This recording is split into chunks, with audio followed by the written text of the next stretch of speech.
I have the immense pleasure today to introduce a two-timer to RetroMagic, right, Mr. Russel Brower and Mr. Jeff Crawford. And as you may have guessed, we are here today to talk about music and specifically Russel's incredible career with the company. And the first thing I want to say, it's good. Yeah, one of my favorite people, I think, in the entire world. Not just from the work that he's done, but also he is an immense Disney fan. He is one of us. So like, this is a guy that went into the parks with tape recorders and like spent his time recording, the sounds of the park so he could take it to him and listen. So 1972, which is kind of my favorite period of Disneyland for me. Sorry, Big Thunder, I love it, Tony, but the Mine Train. Anyway, I miss it. Is the clicker over there? Sorry? Did we lose the... The clicker? Oh, no clicker? Yeah, we're just all of a sudden I realized, oh, we were clickerless. Send for a clicker. Thank you. There you go. So yesterday was the glitch for this. Right, that was the one for this. So I guess let's start with the story of your grandparents, if we can advance the slide. Oh yeah, so before I was born, I guess the die was cast because my father's father, who his name was Howard Jefferson Brower, my dad was Howard Jefferson Brower Jr., and they didn't want our families to eventually get into an issue, so they named me Russell instead of Howard, because it would have been so close. But if you look under the, to the right of the screen, the three people standing left to right, that's my grandmother, my grandfather, and that's my mother. My dad took the photo, and that's July 17th, 1955. And the reason they're there is my grandfather had something to do with sponsoring the Autopia. He was a Richfield, he was like a franchise manager. He would go out and sell franchises. And so he was key in this deal to sponsor the Autopia. And so they got to go. And they always loved it, and they kept going back. I'm told my first trip there was at 2 weeks old in a stroller. There you go. So in your blood. And then, so you were interested in Disneyland, wanted to become an Imagineer. And born and raised in Glendale, so it was all right there. And boy, from the beginning, I'd say my earliest real memory is riding the Pirates of the Caribbean right after it opened. And I can still hear my mother marveling at how it looked like nighttime inside a building, and yet looked like outside. And then the Haunted Mansion. A couple years ago here, I was telling you how we were going through the Haunted Mansion, and I stopped everyone in their tracks in the hallway with the flashing thunderbolts and the changing pictures. And they wanted to know why I stopped and was causing a big logjam, and that was because I just listen to the wind. It's playing the music. And it was starting to seep under my skin, and then later on I started noticing where I was the person who would ride the rides looking backwards, and I'd find all the speakers that I could in the Pirates or whatever. And I remember being impressed with the speaker grill painted to look like brick. As an 8 or 9 year old, this was really, it was just inspiring stuff. And I just loved the three-dimensional world building. Yeah. And it stuck with me. I didn't know I was going to do music and sound yet, but I knew then I had to be a part of it. And I studied and read all the history books. Names like Claude Coates and Mark Davis and Ollie Johnson, Frank Thomas, they were all household names to me. And Walt's my hero. The company, I've had my ups and downs with it, but Walt and the type of philosophy he had about how to create entertainment really stuck with me. And I try to use the lessons he and then my colleagues that I came to know along the way as I was growing up and actually did get some chances to work. It still informs my work to this day. Yeah. And so here's so your first touch at WED, you actually got a tour from someone who's in the room right now. Yeah, that guy, Tony Baxter, was nice enough to do a favor for a friend of a friend. I told my high school guidance counselor that I wanted to work at WED.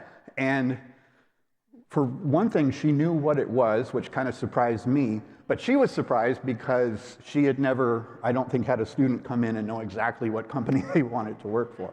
And but again, she had this friend of a friend or a roommate who was working with Tony, and they connected us. And it was about exactly the time period that he's pictured here, because Big Thunder was just about to drop at Disneyland. I remember seeing the opossums in the trees being that spin around. I remember seeing them being bubble wrapped in them and just about to be put on a truck and head down south. So Tony showed me all this stuff. He gave me a very long tour, answered me all the questions.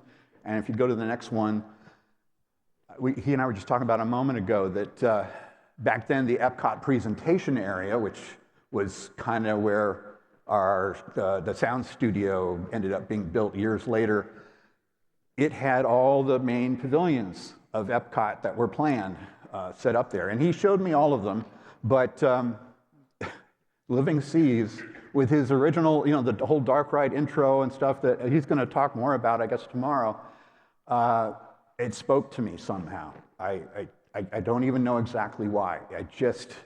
I never said a word to him, but in my mind, I was like, I got to work on this somehow. I didn't even know what I would do.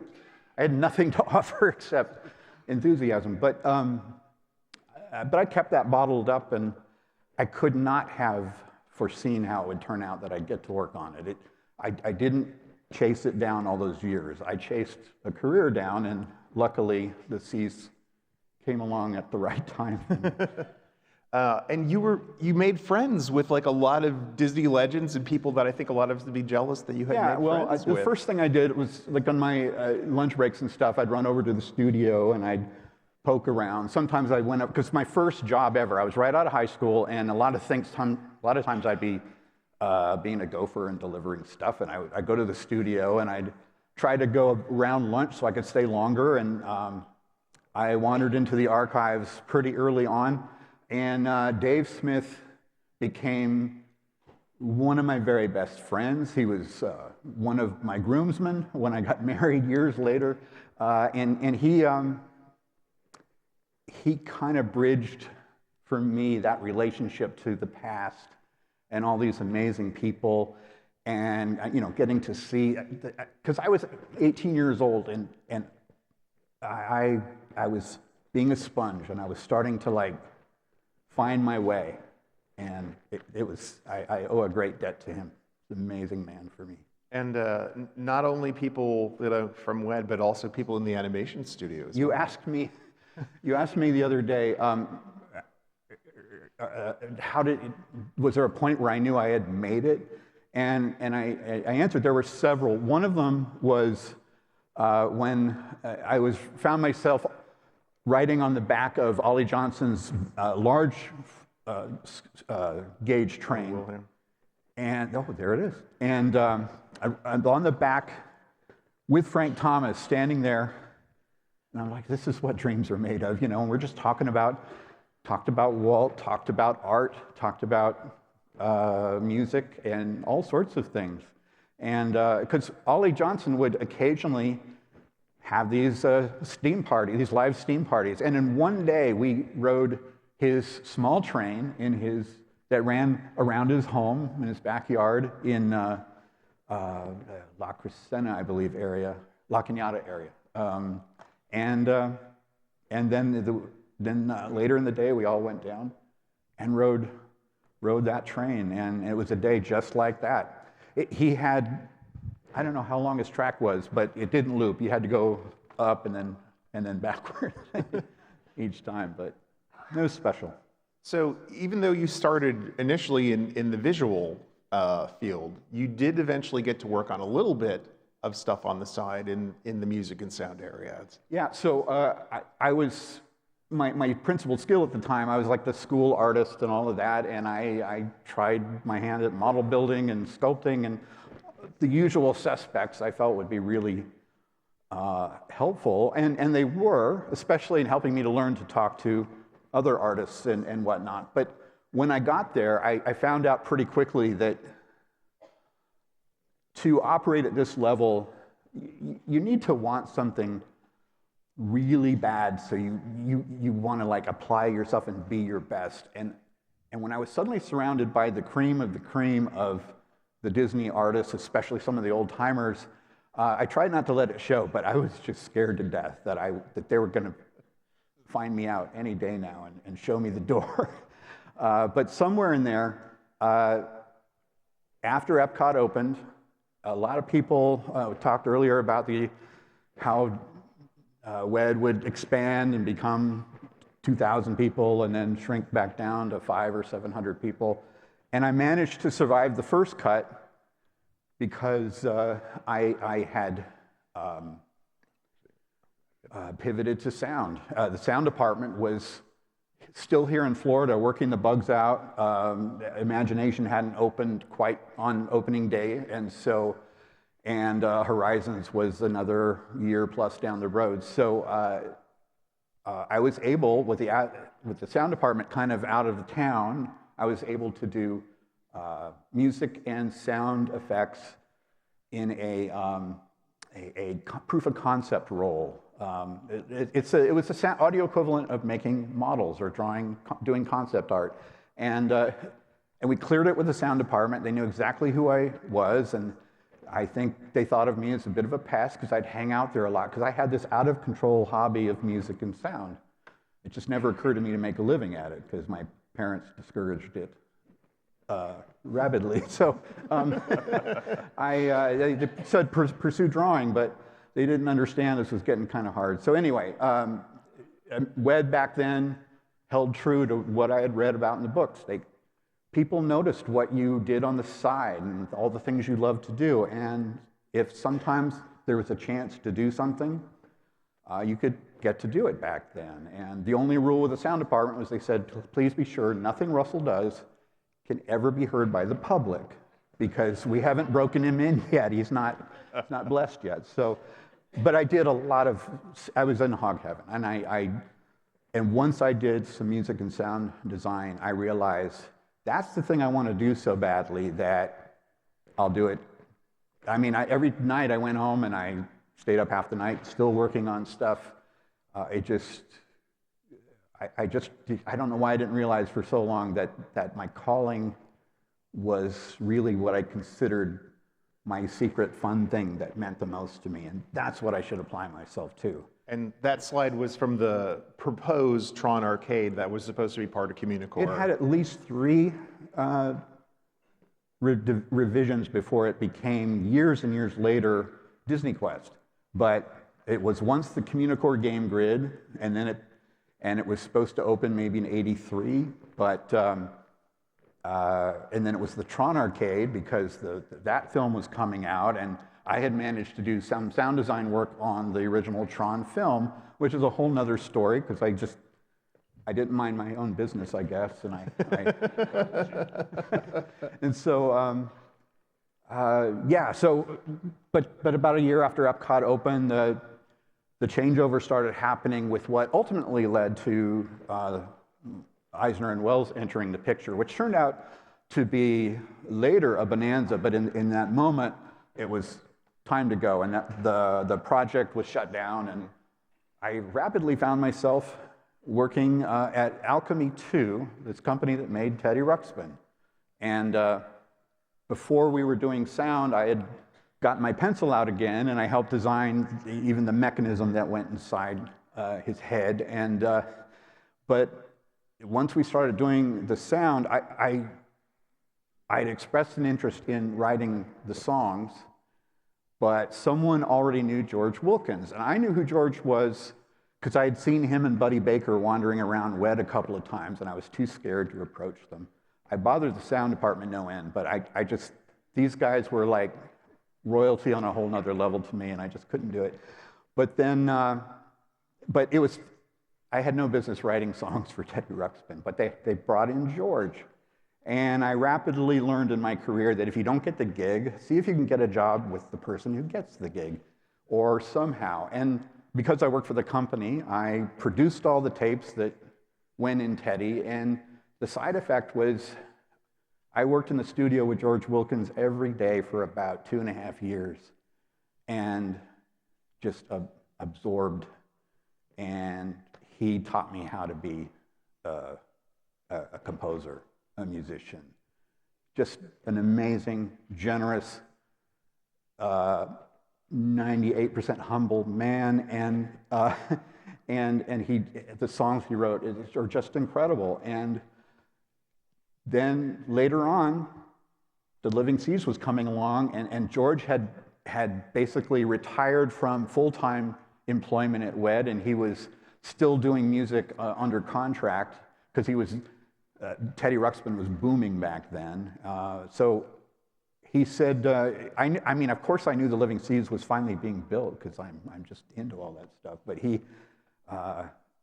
but I overheard George talking about working on the music for it, and I'm like, and but I didn't approach him. He actually came to me and he said, I've written a theme and I like it. It's going to be, you know, here and there, but we want to do the kind of expected full hour or close to it of BGM, background music for the exterior and interior of the pavilion. And he said, I'm too busy writing songs for Teddy Ruxpin and this and that and the other. So he said, do you want to do this? And yeah.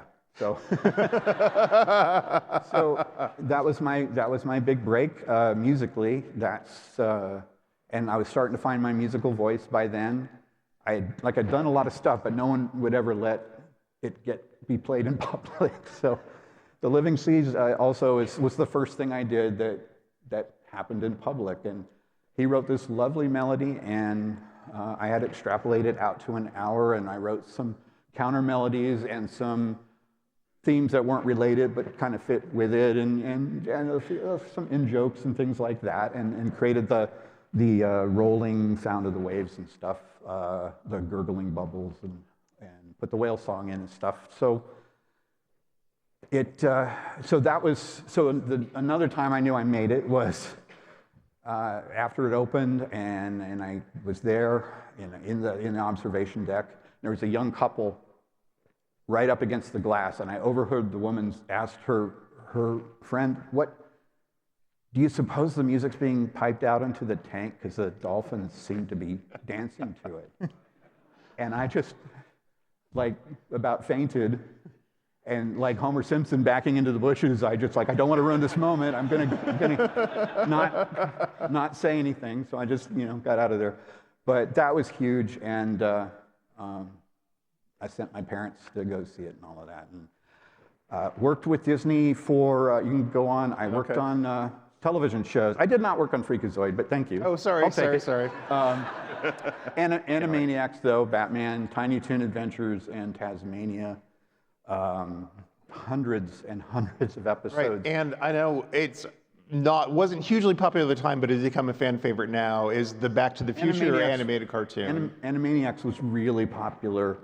Oh, I'm sorry, but Back to the Future. Yeah, the Back to the Future was, and you happen to win popular now? It is. It's made a revival now that, yeah, it's starting to get known again. I won an Emmy for that. So. Right. So you have a total of how many Emmys? 3. I actually have 4. Oh, okay. Because I wasn't present for winning the third one, and I just read it. I was out here working freelance on something. And I read in the paper that I had won, so I called up the Academy and I said, "Hey, I won an Emmy," and they said, "Well, congratulations." And before they hung up, I just said, "But I wasn't there. How do I get it?" And they said, "Well, give me your name and address, and if it matches up, we'll get it to you. They probably would have anyway. But so within a couple of weeks, I got an Emmy. But when you get an award like that, your name's not on it. It takes maybe 6 months for them to send you at least in those days, send you a band, and you unscrew the bottom, take the blank band off, and put the one with your name on it, and screw it back together. And anyway, 6 months later, instead of sending me a band, they sent me a whole other Emmy with my name on it. Wonderful. And I debated sending one back and thought, Yeah. The bonus Emmy. It's good to have a spare. Yeah, just in case something happens to it. I won right? 3. I was just 3. Okay. The fourth was just silly. I did a lot of sound design, and I've been laid off in '83, but I had almost for the next 13 years a continuous contractual relationship with the company doing music where I could get those gigs, but did a lot of sound design. I worked for Joe Harrington an awful lot, and he was just really wonderful to me. And I worked on a lot of sound design for Phantom Manor and for Pirates of the Caribbean in Paris, and the Shooting Gallery in Paris, and all sorts of things in Paris. And then when the studio tour came up, got to work on that. I did I selected the background music for opening day studio tour, all the area music that you play. That's all needle drop, but wanted to have kind of a history lesson for people who choose to sit and listen. And then I think somehow I became known as maybe the composer to call when there's no time and no budget. So in '94, they're probably I think they're 2 weeks out from opening the new Innoventions Plaza area and the tensile structure area behind Spaceship Earth. And the show producer, who I wouldn't name if I remembered his name because of the story I'm about to tell, but I don't remember his name. He was walking through the new area of Innoventions with Marty, and at one point, the old medley that George Wilkins did with some of his colleagues, that was playing, and Marty said, "Oh, by the way, you're going to have new music in here, right?" And the show designer said, "You bet, Marty." And so I got the call through the sound department. Somehow I got the call, and it was a crazy, like about 2 weeks. It just happened. But I spent so much time in Epcot, like all of you, just walking in the front. The very first time I went, walking and slowly approaching Spaceship Earth and hearing the original medley, and it's like, this is the soundtrack to where I am, and these are all the things we dreamed of doing. And I feel like Epcot was the first time it was really successful, and I hadn't even contributed music yet at that point, but I was just enthralled. And so when I got this call, I was excited and terrified, because that original main entrance medley is just about one of the best things that ever came out of that music department. And close on the heels of Horizons, maybe. And I just, it meant a lot to me. And the idea that I would be tasked with replacing it was sobering and frightening, and could have turned out to be a real turkey shoot. So, but I went to WDI and I looked. They still had a model of everything set up because it was just about to open, and they hadn't gotten rid of the models yet.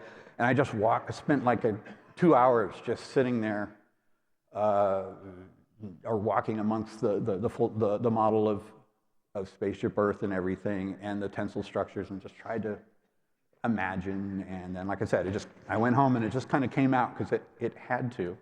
On a humorous note, the show producer then, after I delivered it, said, "Why is it an hour?" This is a thoroughfare. No one stops here. 10 minutes is all you need. 10 minutes. And so he told me to cut it down to 10 minutes. And in an act which, years later, that kind of thing that probably, gets you fired and eventually did, I just said, have you been to the park? I didn't say it like that. I didn't say it like that. I thought it. And I said, if nothing else, think of the cast members. Thank you. Yes. But I mean, come on, people. I mean, Epcot is a walk-in park. It's hard on the feet, and I mean, I was still quite young then, and I sat out there for hours, and not just because I loved the music, but I tried to tell them. People, they'll tell their grandkids, "Well, I met you here at 2:00," and then they might sit there for a half hour or more and just let it soak in. And Disney parks still take you on an adventure if you, even if it's just in the theater of the mind, as you're just kind of trying to relax and try to forget that you're overheated and tired and hurting. So anyway, we compromised down to like 20-something minutes, and he liked my main theme, and with good, cause so every time I had quoted that, I kept that in there. One of the things he really hated was the quotations from he was like, Golden Dream? I don't want Golden Dream in there. What are you thinking? And I just said, well, you come into the park, and it's first time, the melodies may not mean so much to you, but think about after you spend a day there and you come out, you got carrying your sleeping child on your shoulder, and you're just letting the day wash over you. And even if you're not musically all that prone to noticing things, now the themes are hooking up with, in those days anyway, with this stuff. There was the land and Golden Dream and everything, and then the music starts to really be what helps, part of what you take home with you. And he didn't buy it, but but I got most of it in, and he did not catch my covering of Listen to the Land, because I did it as a counter melody to something new, and he didn't catch it, so that got through. And then years later, when I had the access and the chutzpah, and I worked for the company, I snuck into the sound room with a buddy of mine, and we swapped the CDs. Wonderful. And I took along. It is. I always feel like those themes in the original 82, they function like the posters do underneath the train station in Disneyland. They're like what you're going to see today, but you're hearing it. But the Innoventions thing is kind of a love letter to that loop, and it's so dense with. I can't believe you did it on such a short timeline. We were talking before this. Where did you record this? In a massive studio, right? In my back bedroom. Oh. It's each piece was live to stereo 2-track on walls of synthesizers, all having a Macintosh, controlling them through MIDI and playing them back. But I didn't own a multi-track tape recorder at the time, so I basically each individual selection played back live, and then I'd have to tear everything down and set up for the next tune, get it all mixed right, lay it down, and then assemble it all later and put the wind in and all the stuff that I loved, that I felt really worked from the original. And I had the John Hench line in my head, you can't whistle the architecture. Like I wanted melodies that people could take home, and I wanted to reinforce the ones that were still in the park, and then a few that were gone by then, or would be gone soon. So I snuck a little of all the major pavilions tunes in there, from the opening day stuff for sure, and all the current stuff. That's great. So it's just fun. Well, I mean, clearly your experience in sound design plays well into the Living Seas and Innoventions. You're using that to kind of inform a space and create a deeper sensory connection. I mean, when you're spending time in the Innoventions model, what are you thinking about, and how is that translating into music? It's kind of meditation. Yeah. If you try to think too hard about it, there's purpose in that too, because there's definitely a lot to be said for approaching something systematically and planning. But I learned over the years that what my superpower is, and because like George Wilkins had it, over the top, he had the ability to just take a feeling and through the abstract use of notes, allow that feeling to be transferred in some way onto other people, and that became the goal. It was that was my mission. That's how I found my voice. And I went on later, did a lot of work for Disney. I actually had I was employed for another block of like 5-6 years. Worked on a lot of TDS. Was basically no one gave me the title of music director of the park, but that's basically what I did because no one else was doing it. But that's the other way to get a job: find a job no one else seems to be doing. But and that was an amazing experience. And another time I knew I had made it was I was the sound person assigned to the Winnie the Pooh ride that opened here at the Magic Kingdom. I will scoot up to that part then. And I grew up, my mother was singing these songs to me when I was on her shoulder when I was a baby, and we all did. And so I found myself doing the ride, but Robert and Lori Coltrane were the show producers, and they said, are you going to do the music for this? Why would I do the music for this? Buddy Baker, when Buddy Baker's around. And they're like, who's Buddy Baker? And I don't think don't kill me, Robert. Anyway, they definitely thought he wasn't around anymore. You were there to tell them who he was. And so I said, trust me, because they had a pitch meeting, because when you are a designer of something like this, I'm sure you guys lost count of how many times you have to pitch everything you've created to how many execs. At any rate, I said, give your pitch, I'll have Buddy come in, just see what happens. And of course, within 10 minutes, Buddy had charmed the pants off them all. And months later, when we were doing the recording session, it was recorded at Paramount Studio M in Hollywood, which no longer exists, but it was Buddy's favorite place to record. And at the end of the first take, the first song we recorded was Winnie the Pooh. And, Buddy did for Pooh and for so many things what Irwin Costal did for Mary Poppins and stuff like that. The Sherman Brothers are incredible songwriters, but these orchestrators, arrangers are the ones who found all the interesting sounds and everything. And the Shermans were a part of that, but, Buddy was the one, that's where the rubber hit the road as far as creating what we know as the Winnie the Pooh orchestra, with the bass harmonica for Heffalumps and Woozles and all this kind of stuff.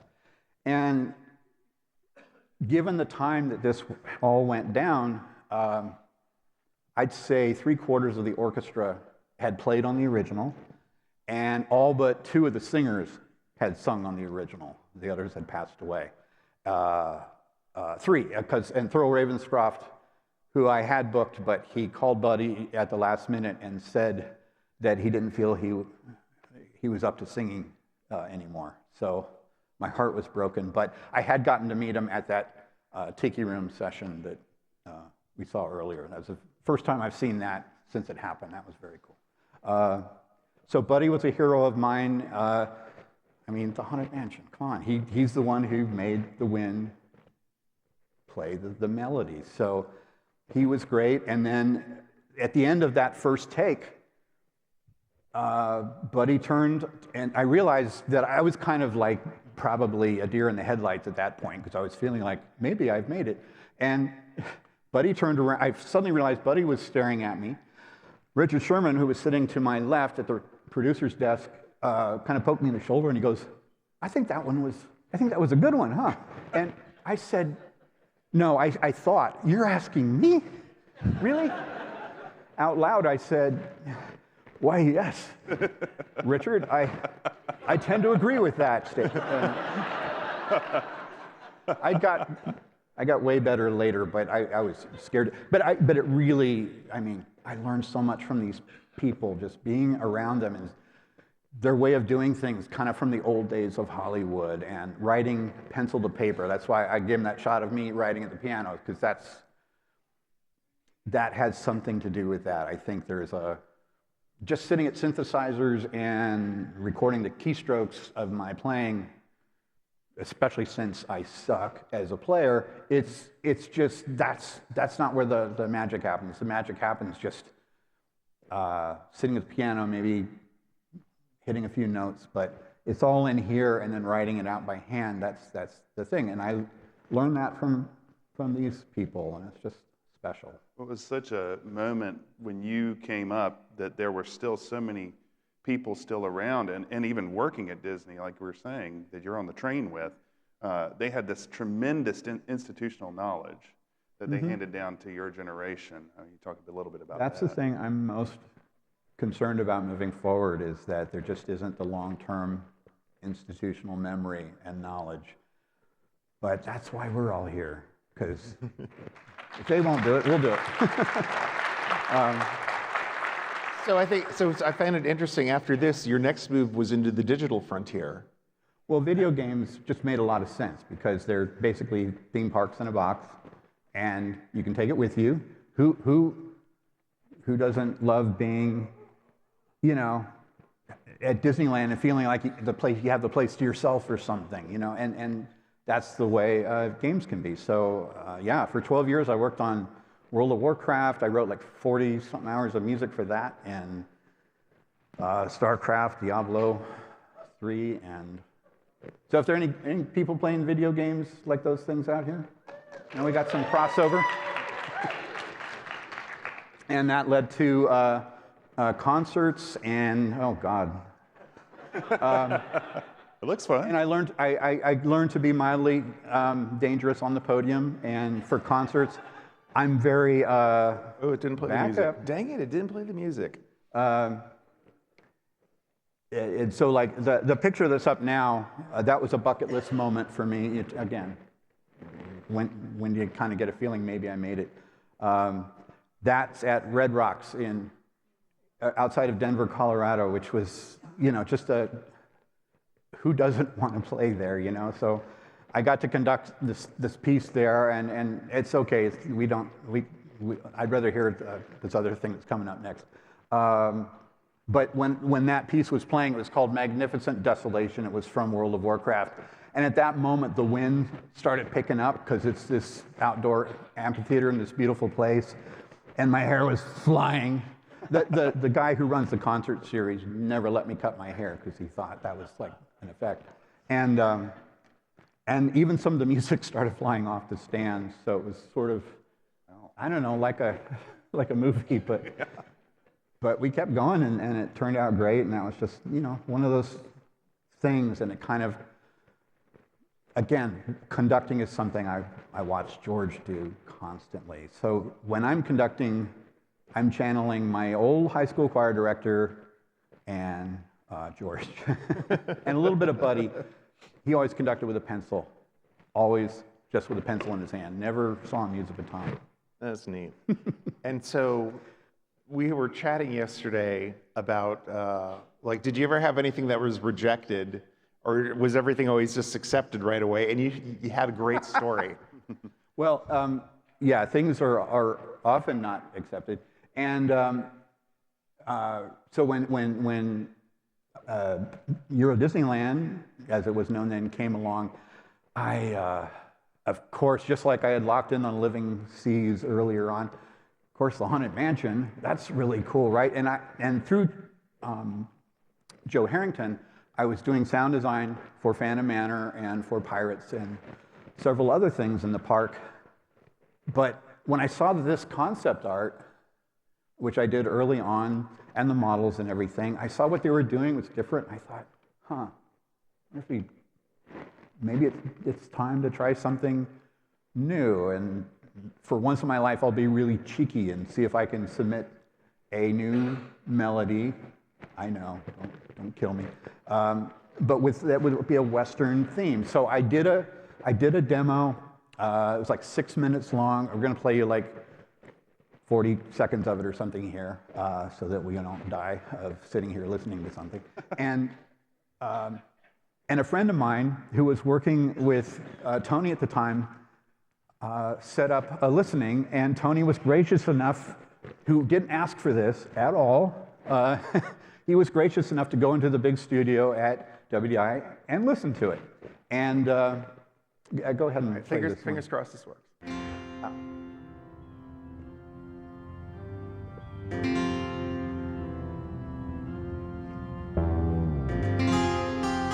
Stop there. Okay. I mean, don't stop the music, but Oh, okay. don't advance.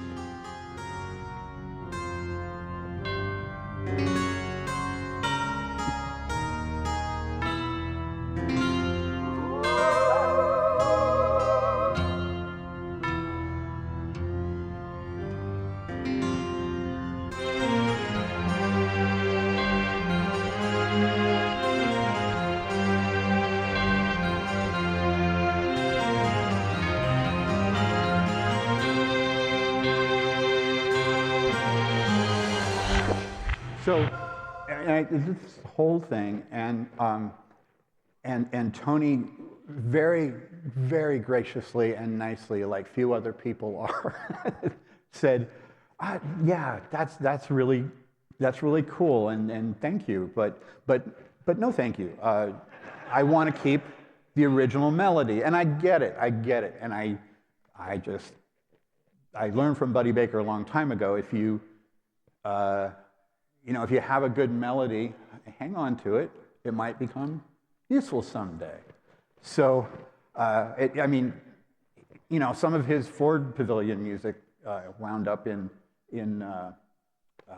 Energy Pavilion. So, I mean, he definitely did it hardcore there. But anyway, I kept this in mind, and then later I was working on World of Warcraft. And if any of you know this area called Karazhan in World of Warcraft, it has this tower, and when I saw the insides of it, I realized that the game design team was basically doing an homage to the Haunted Mansion.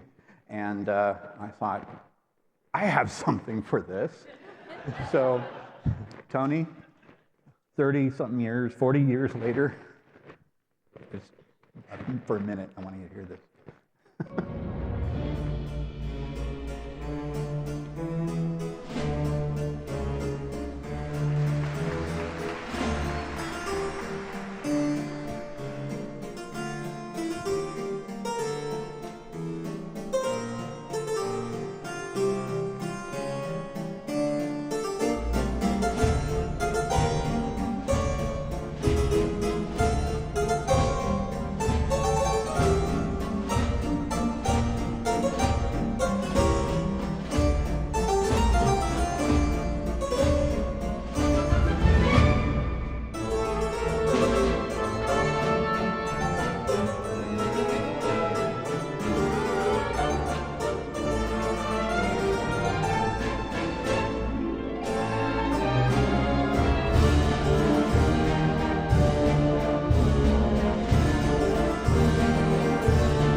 So I got my orchestra chops together in the 40 years.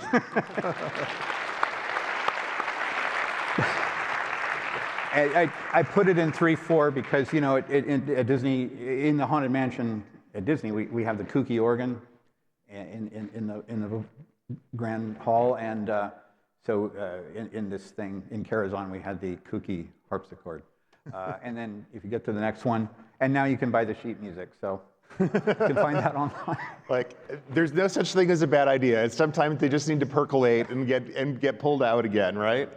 That's right. So anyway, that just yeah, when you feel like I've never felt like I've made it for extended period of time. It's you go from great joy to extreme paranoia, and then great joy, extreme paranoia. It's just a cycle, but it's fun, and it's fun finding your voice. And the Disney company, particularly WED, and almost to the same extent the WDI incarnation, really helped me find my voice, helped me find my path, my wife, my life. I mean, there's so many things, and I really am appreciative to the company and to Walt and to all the heroes I got to meet.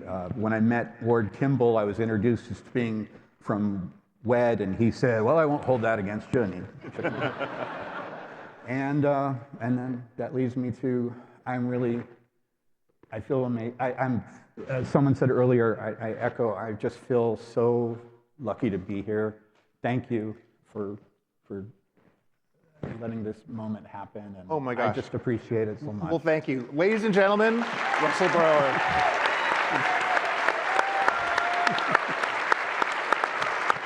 All right. That was wonderful.